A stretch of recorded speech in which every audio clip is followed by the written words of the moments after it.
typically the good shepherd is Jesus. So then you're going to say the gatekeeper can't also be him. But Right. could it not be God the Father and Jesus is the gatekeeper?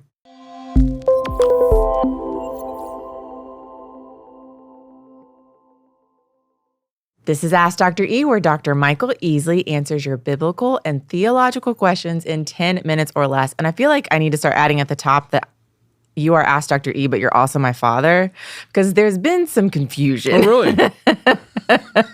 Well, I mean, I'm not going to divulge the story, but some people have been concerned about our relationship, that you're a little too friendly or familiar with this young woman. You're my firstborn daughter. And yes, so it's a normal familiarity, not a weird.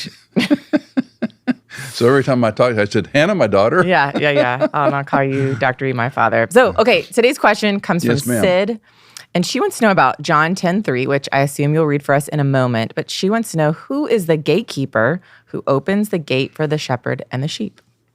Yeah, this is a great question because I want to give kind of a primer on, well, first of all, let me answer our question just right out. Okay. We don't know for sure. Okay. He's probably a higher underling, or like in the Western, we talk about a ranch hand. Mm-hmm. He's probably someone who was hired, who's trusted to act in service to the primary shepherd. But when we talk about parables, it's important to take a step back because you don't want to push the parable too far. Okay.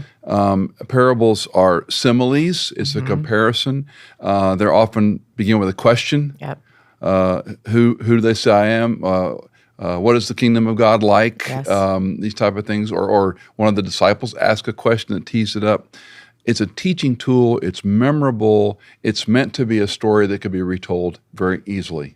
Now, that said, the most complicated or the most explained parable is John 15, I am the vine.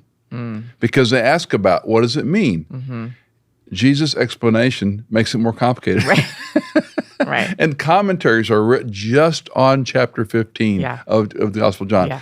And I don't mean that to be too pejorative, but be careful not pushing a parable too far. Yeah. And we're going to talk about this in another question too, but I brought two books off my shelf. One of them is by Ken Bailey, called Poet and Peasants, or Poet and Peasants' Eyes. It's been republished a number of times. He is extraordinary. It is a technical book in a lot of ways, but if you're studying parables and want to know about details, this is the go-to. The other Bailey. one, and we'll have the link in the show notes, is Charles Talbert's reading Luke, and mine's falling apart, as you can see, but both of these are extraordinary resources for anybody studying the parables on your own, or if they're just if they're a pastor or Sunday school teacher. Those are great tools to have. And what both Talbert and Bailey do is blow your mind, because you're missing the obvious part of the parable, like the persistent widow. Yeah. And that's typically taught what? If you keep nagging God. Keep nagging God, keep bugging, eventually he'll cave. Yeah. And what both these authors point out is, no, in that culture, to ask a neighbor for help and then to deny it, the audience would go, oh, outrageous. You'd never do deny that. Yeah. Because it's the judge's reputations on the line. And so most of the parables have this punch. Yeah. And unfortunately, most of our modern commentaries miss these points and try to explain them, the persistent widow, being shrewd. So anyway, all that is background. So this hired underling shepherd, yes, I should read it. This is the parable of the good shepherd. Truly, truly, I say to you, he who does not enter by the door of the fold of the sheep, but climbs up some other way, he is a thief and a robber. But he who enters by the door is a shepherd of the sheep. To him the doorkeeper opens, and that's the question, gatekeeper. To him the doorkeeper opens, and the sheep hear his voice, and he calls his own sheep by name and leads them out. And I'll stop there. But that's basically, and there's great debate on who this person is. And it's a very complicated, you can read in Judaism, Messianic Jews who write about it. They have some fascinating takes on it. But I think the most even-handed way is to say it's complicated. We pushed the parable too far. It probably just means a hireling who is trusted, who knew the voice, just like the shepherd, just like, he knows his sheep. They call him by name, so forth. So okay. That's about all I can say. That's it. So would it be pushing it too far to say, because I get that typically the good shepherd is Jesus. So then you're going to say the gatekeeper can't also be him. But Right. could it not be God the Father and Jesus is the gatekeeper?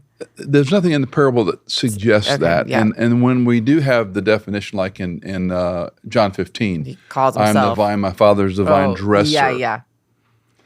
Right in the big get-go, so there's no confusion on that one. But again, put yourself in antiquity. Everyone knew what vineyards were. They all know what, that's another thing we could talk about, albeit briefly. The door of a sheepfold was different.